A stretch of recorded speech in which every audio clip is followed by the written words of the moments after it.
When I noticed my father's Rolex was gone, I felt the world tilt, just a little like time itself had stopped for me. That was the moment everything began to unravel.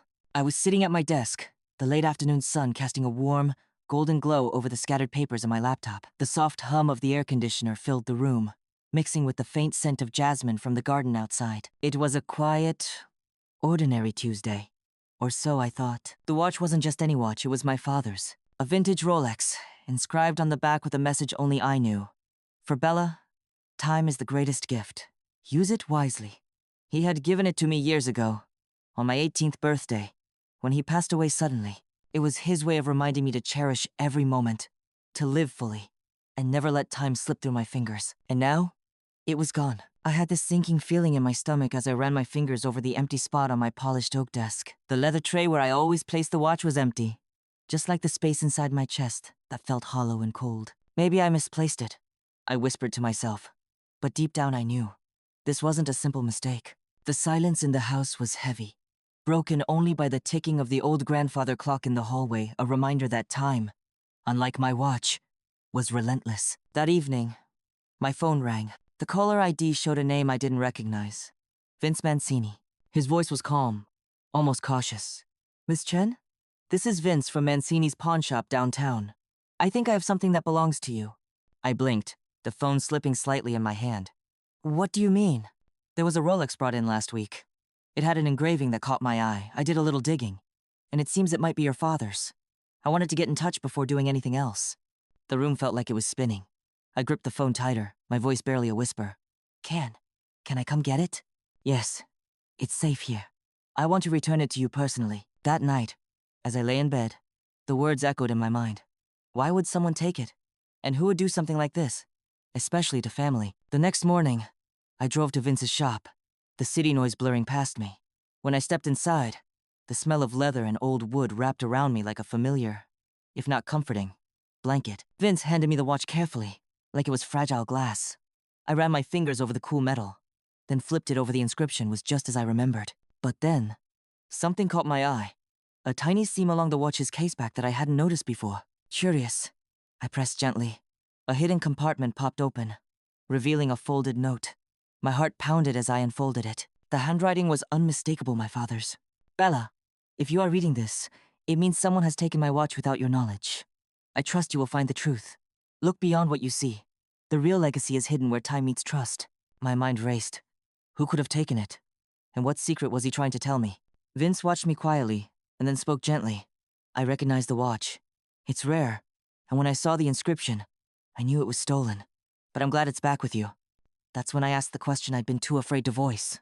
Do you know who brought it in? Vince hesitated before nodding slowly. Your stepbrother, Dylan.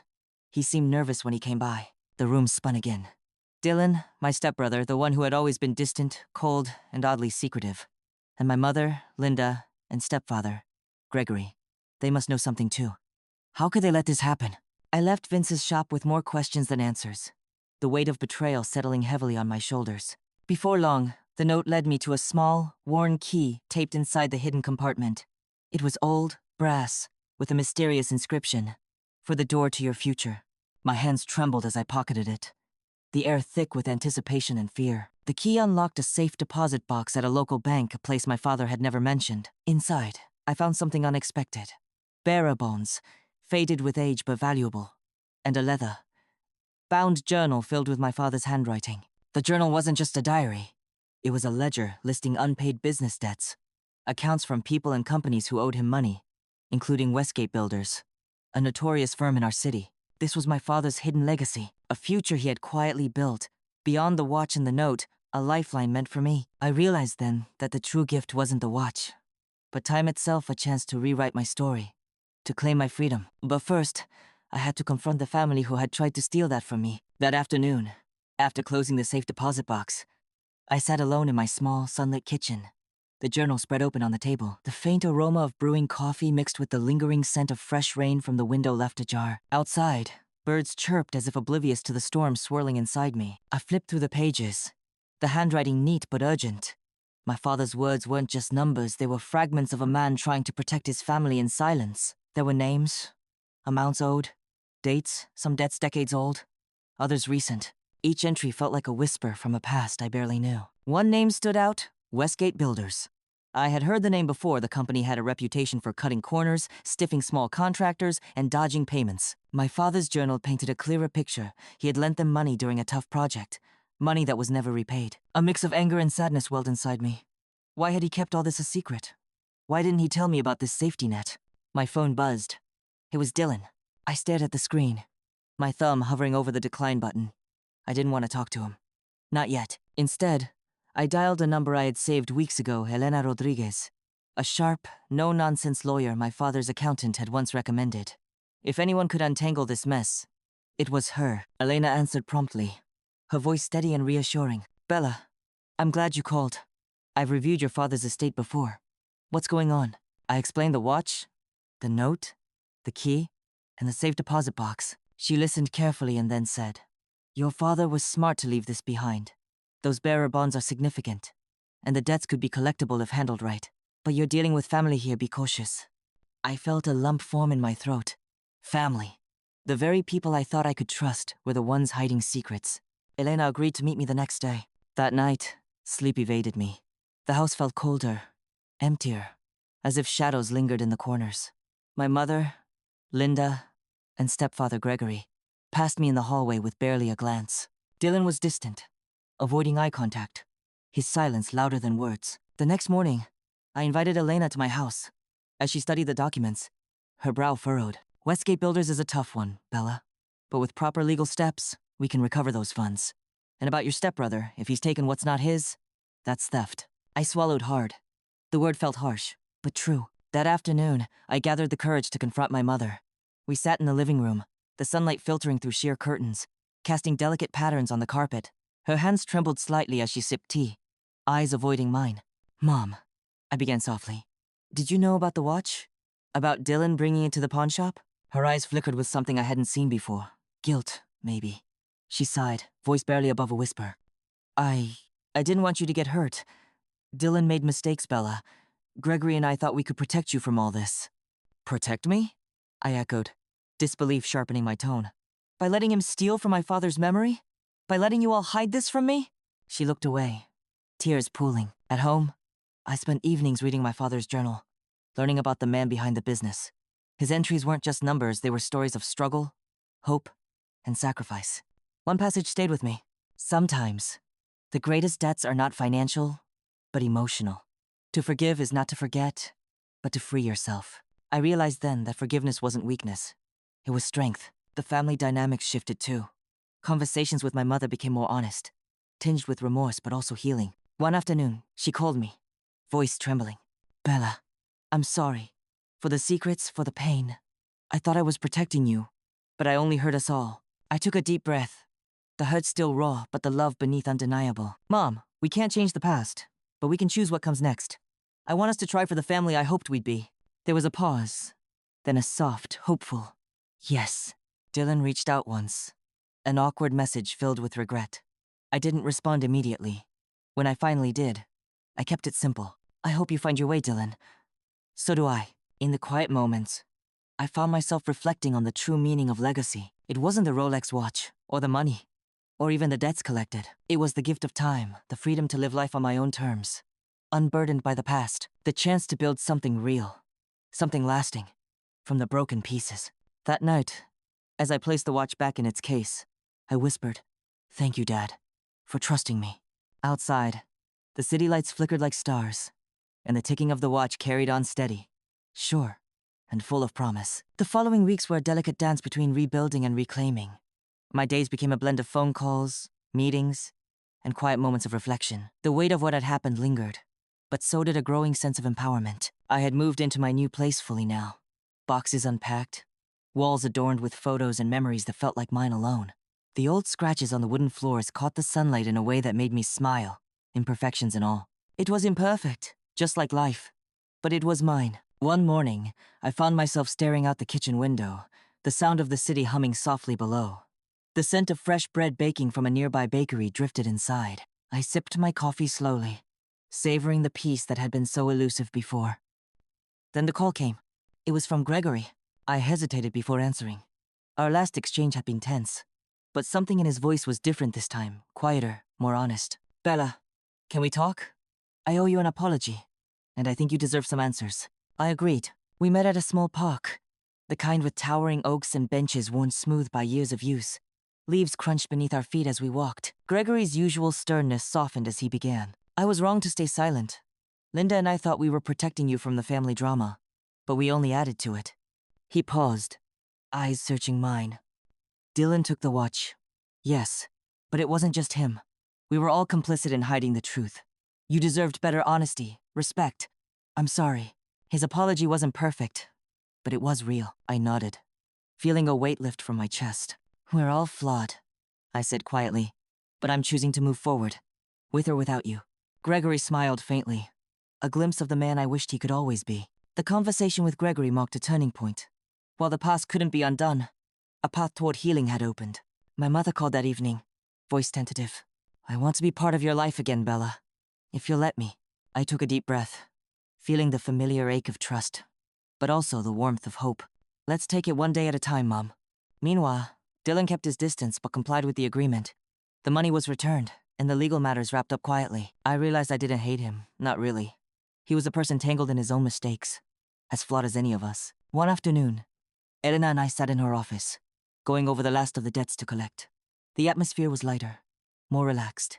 You've done incredible work, she said, smiling warmly. Your father would be proud.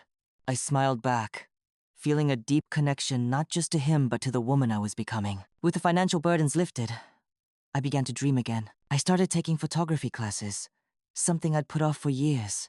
I filled my weekends with walks in the park, camera in hand, capturing moments I'd once let slip by. Time, I realized, was no longer something to fear or chase. It was mine. One evening, as I edited photos on my laptop, the Rolex sat on the desk beside me, its steady ticking a comforting rhythm. I thought about the journey, the betrayal, the secrets, the fight to reclaim what was mine, and I understood. Sometimes the greatest battles we fight are for ourselves, for the right to live authentically, freely, and with dignity.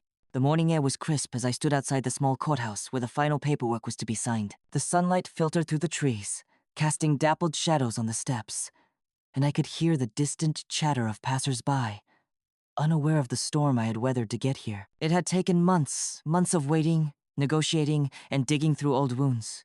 But today marked the end of the battle with Westgate Builders. The debts once forgotten were finally acknowledged. The money finally returned. I held a leather-bound journal in my hands, feeling the rough edges beneath my fingertips. The ledger was worn, but it was a testament to my father's tenacity, and now, to mine. Inside, the final page bore a note in his handwriting. Sometimes the hardest battles lead to the brightest futures. Use your time wisely, Bella. The words echoed in my mind as I stepped into the courtroom. Elena was by my side, her presence steady and reassuring. As the judge signed the final order, I felt a wave of relief wash over me, not just for the financial victory, but for the closure it represented. Afterwards, we stepped outside into the bright afternoon. The city buzzed with life, but I felt a calm I hadn't known in a long time. Back at home, I prepared for the confrontation I'd avoided for too long. I invited Dylan, Linda, and Gregory to meet this time on my terms, in the space I had carved out for myself. The tension was palpable as they arrived, faces etched with apprehension. I began quietly. This isn't about revenge. It's about truth, accountability, and moving forward.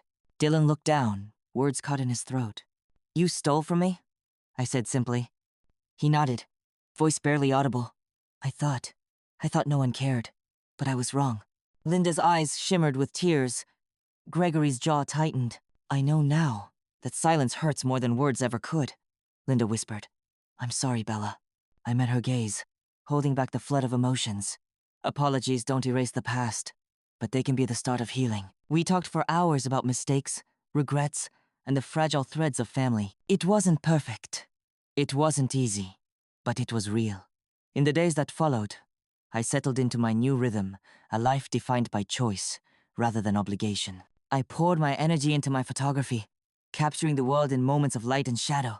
Each click of the shutter was a reminder that time was mine to shape. The Rolex watch rested in a small wooden box on my dresser, a symbol not of loss, but of legacy. One evening, as the sun dipped below the horizon, I sat on my balcony, the city lights flickering like distant stars. I thought about my father, the man who left behind more than wealth or possessions. He left me time, The freedom to live, to love, to be myself. I breathed deeply, feeling the cool air fill my lungs. And I knew, with quiet certainty, that this was only the beginning. News of the legal settlement and the family confrontation spread slowly. First through whispers among close family friends, then into the wider community. I had expected the reactions to be cold, judgmental, but instead, many responded with respect and quiet admiration. At work, colleagues I barely knew began congratulating me. Some shared stories of their own struggles, nodding in understanding. It was humbling, this unexpected wave of solidarity that came not from boasting, but from truth. The story, when told, wasn't just about stolen watches or hidden debts. It was about standing up for oneself, about reclaiming dignity in the face of betrayal. One afternoon, I attended a small gathering hosted by a local women's group. The room was filled with faces of strength, women who had battled their own storms, each carrying scars and triumphs. I found myself sharing my story, the words flowing more easily than I'd expected. I learned something important, I said softly, that sometimes the people closest to you can hurt the deepest, but healing comes when you refuse to stay broken. A woman in the back nodded, eyes shining. It takes courage to walk away and build something new. I smiled, feeling the warmth of connection. Meanwhile, Dylan faced his own consequences. Word got around that he had repaid what he owed, and while some were forgiving, others kept their distance. I didn't seek to cut him out entirely, but the boundaries were clear. Trust, once broken, takes time to rebuild if it ever fully does. Linda and Gregory, too, felt the weight of their choices. Their apologies were genuine, but they knew the damage was done.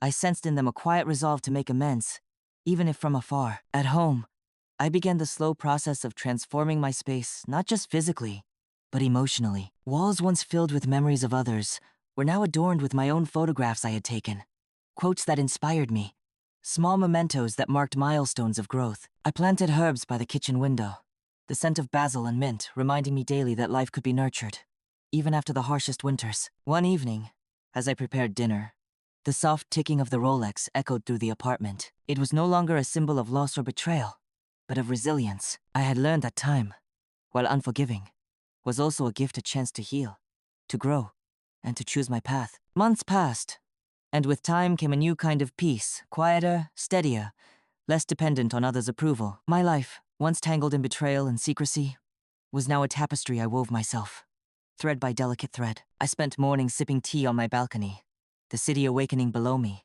The aroma of blooming jasmine mingled with fresh coffee, a small ritual that grounded me. I learned to savor these moments, no longer rushing through life but feeling each second's weight and warmth. Work became more than a job, it was a platform for my voice, my story.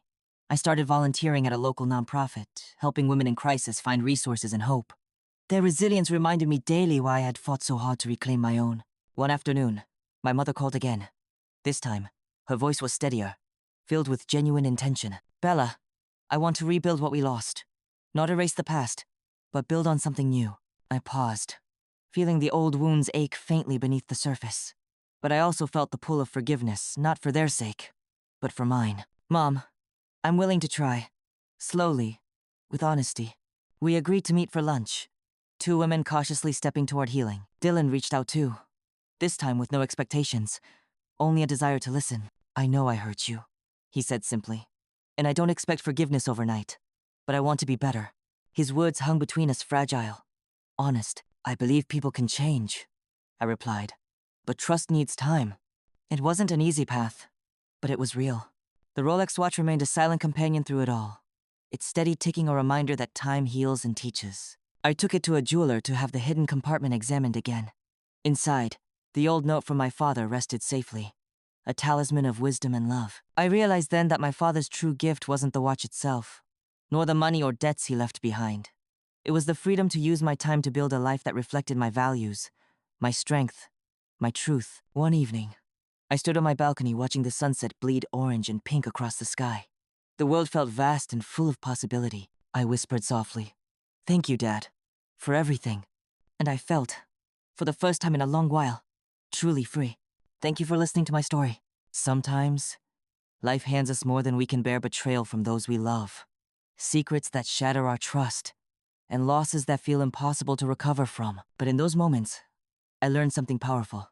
The greatest gift we have is time, not just the minutes that tick by, but the time we choose to reclaim for ourselves. My father's watch was more than a precious heirloom. It was a symbol, a reminder that time is a resource, a chance to heal, to grow, and to live life on our own terms. Even when those closest to us falter, even when the people we trusted break our hearts, we still hold the power to decide how our story continues. I chose to fight for my truth, to confront the pain, and to build a future where I am in control. It wasn't easy. It took courage, patience, and forgiveness, most importantly. Forgiveness for myself. So, I ask you this.